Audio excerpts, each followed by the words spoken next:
कल्याण मित्रों, आज भारत में रहने वाले लोग एक दूसरे की नज़र में मनुष्य हैं ही कहाँ। इस देश में देखने के लिए आपको सिर्फ मानव का रूप मिलेगा, मानव नहीं मिलेगा। ऊपर से रूप मानव का होगा मगर वह मानव होगा नहीं। कोई हिंदू होगा, कोई मुस्लिम होगा, कोई सिख होगा, कोई ईसाई होगा, मानव कोई न होगा।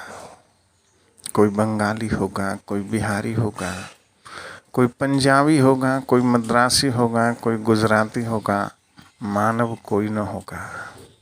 कोई ब्राह्मण होगा, कोई चमार होगा, कोई कुर्मी होगा, कोई ग्वाला होगा, कोई बनिया होगा, कोई धोबी होगा, मानव कोई न होगा। और जब कोई मानव ही नहीं होगा तो आपस में बंधुत्व का सवाल ही कहाँ उठता है। बंधुत्व नहीं होगा तो एक साथ रहते हुए भी आपस में कटुता का भाव रहेगा। इसी कटुता के परिणाम स्वरूप आज भारत में प्रतिदिन हत्या, नरसंहार और बलात्कार हो रहे हैं।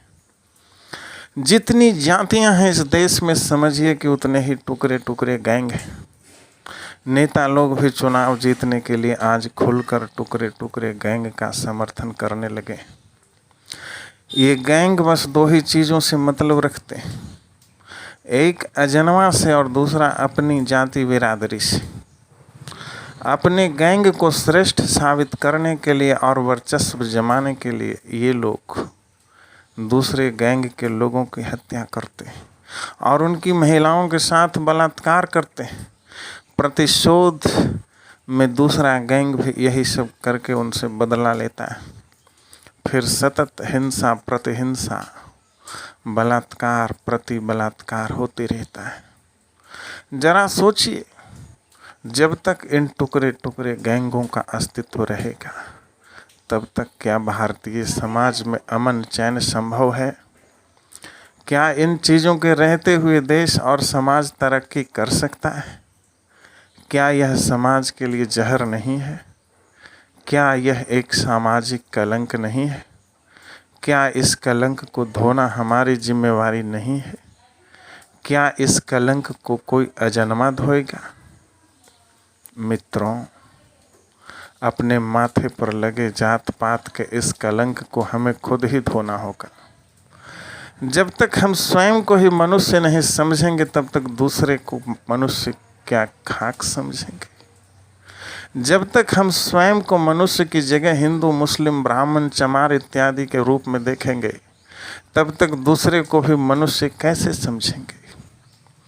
दूसरा भी हमें मनुष्य की जगह हिंदू, मुस्लिम, ब्राह्मण, चमार इत्यादि ही नजर आएगा।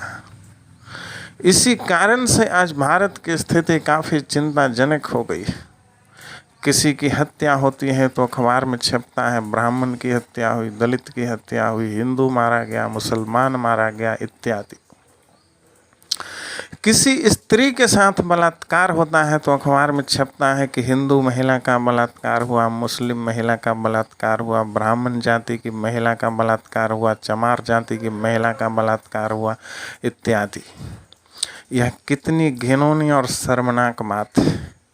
बलात्कार करने वालों ने तो छोटा बलात्कार किया, मानवता का सबसे बड़ा बलात्कार तो आप कर रहे हो, मनुष्य को जाति के रूप में देखकर और बांटकर। यहाँ की सरकार को सख्त से सख्त कानून बनाकर जात पात की खेती करने वालों को देशद्रोह की सजा देनी चाहिए। जब तक ऐसा नहीं होगा तब तक ये अराजक तत्व देश और समाज की अस्मिता से खिलवाड़ करते रहेंगे। छोटा बलात्कारी जेल में सड़ते रहेगा और बड़ा बलात्कारी नेता बनकर सम्मान पाता रहेगा। जब तक हम जात पात की खेती करने वाले इन बड़े बलात्कारियों और हत्यारों को ठिकाने नहीं लगाएंगे तब तक व्यक्ति और समाज दुर्गति की ज्वाला में जलता रहेगा। इन्हें रोकने का एकमात्र उपाय है जात पात को खत्म करना और मनुष्य को सिर्फ मनुष्य के रूप में देखना। अगर हम ऐसा नहीं करते हैं तो विश्व गुरु तो बनना बहुत दूर की बात है, दुनिया में हम कहीं अपना चेहरा दिखाने लायक भी नहीं रहेंगे। जब मनुष्य स्वयं को एक मनुष्य के रूप में देखने लगेगा तो सिर्फ अपने को ही मनुष्य के रूप में नहीं देखेगा, बल्कि समाज में रहने वाले सारे लोगों को ही सिर्फ मनुष्य के रूप में ही देखेगा। ऐसा होना बहुत जरूरी है व्यक्ति और समाज को सुगति के पथ पर ले जाने के लिए। अगर प्रत्येक व्यक्ति एक दूसरे को सिर्फ और सिर्फ मनुष्य की दृष्टि से देखने लगे तो व्यक्ति और समाज कमल के फूल की भांति खिल उठेगा। समाज की कुम्हलाई हुई आत्मा खिल उठेगी, सदियों से कुम्हलाई हुई मानवता मुस्कुरा उठेगी। देश की सदियों पुरानी रौनक फिर से वापस लौट आएगी। देश का सर्वांगीण विकास होगा। अगल बगल वाले जो देश हमारी सीमा में घुसकर रोज रोज ब्लास्ट करते रहते हैं, उनका ब्लास्ट करना तो दूर, हमारी तरफ आंख उठाकर देखने के भी हिम्मत नहीं कर पाएंगे। हमारी एक ही फूंक से पाकिस्तान के क्षेत्रफल में हमसे बड़ा देश भी ब्रह्मांड में विलीन हो जाएगा। लेकिन इसके लिए हमें अपनी हरकतों से बाज आनी होगी। कोई अल्लाह अकबर कहे तो प्रतिशोध में जय श्री राम न कहें, और अगर कोई जय श्री राम कहे तो प्रतिशोध में अल्लाह अकबर न कहें। दोनों एक ही थाली के चट्टे वट्टे हैं, अल्लाह अकबर और जय श्री राम। दोनों को अत दीपो भवा से जवाब दें। वह तो अल्लाह अकबर कहते ही इसलिए हैं ताकि आप प्रतिशोध में जय श्री राम का नारा लगाएं, और जय श्री राम कहते ही इसलिए हैं ताकि आप प्रतिशोध में अल्लाह अकबर का नारा लगाएं। और समाज में सदियों सदियों तक पागलपन और बेहोशी का राज कायम रहे। एक अजन्मा का जवाब दूसरे अजन्मा से न दें। अजन्मा जब तक जन्म न ले ले तब तक उसका कोई किस्सा न करें। भारत की दुर्गति में अजन्माओं और अजन्मावादियों का सबसे बड़ा हाथ है। अजन्मा का खेल हमने और आपने बहुत खेला, अब इस खेल को बंद कीजिए। अब मानवता को अपना कर देखिए। जब हम मानवता को अपनाएंगे तो विश्व बंधुत्व का भाव स्वतः ही पीछे पीछे आ जाएगा।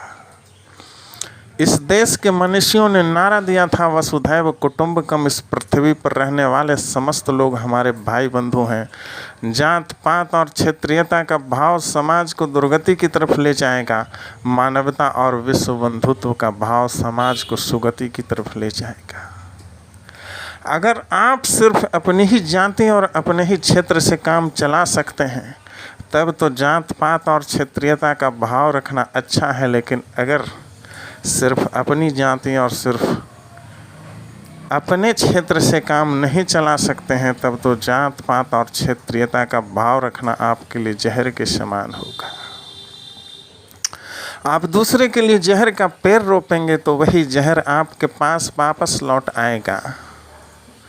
जितना जहर समाज की आबो हवा में फैलाएंगे उससे 1000 गुना ज़्यादा आपके पास वापस लौट आएगा। फिर आप न तो चैन से जी पाएंगे और न चैन से मर ही पाएंगे। आप समाज की आबो हवा में थोड़ी सी भी जहरीली तरंग छोड़ेंगे तो चारों तरफ से आपके पास इतनी जहरीली तरंगें आ जाएंगी कि आप उसे झेल नहीं पाएंगे।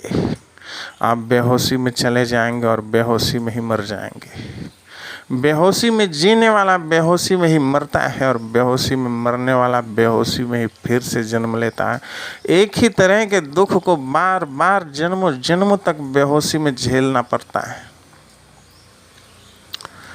बेहोशी में जन्म लेने और बेहोशी में मरने से बचना है तो मानववाद को अपनाना होगा। मानवता की सेवा और रक्षा में अपने प्राण न्यौछावर करने होंगे। अजन्मा से रिश्ता नाता तोड़कर मानव से रिश्ता नाता स्थापित करना होगा। जिसका जन्म ही नहीं हुआ है उसके चक्कर में पड़कर जिसका जन्म हो चुका है उससे संबंध खराब करना बुद्धिहीनता ही नहीं बल्कि महापाप है। अगर सुगति चाहते हैं तो इस पाप से बचिए और मानवता और विश्व बंधुत्व को अपनाकर पृथ्वी को स्वर्ग से भी सुंदर बनाने में अपना महत्वपूर्ण योगदान दीजिए। यह सुगति की आखिरी पायदान है। आगे आगे मानवता और विश्व बंधुत्व को अपनाइए तो पीछे पीछे सुगति का प्रसाद मिलेगा। आपने मेरी बातों को इतने ध्यान पूर्वक सुना, इसके लिए मैं तहे दिल से अनुग्रहित और नमन करता हूँ।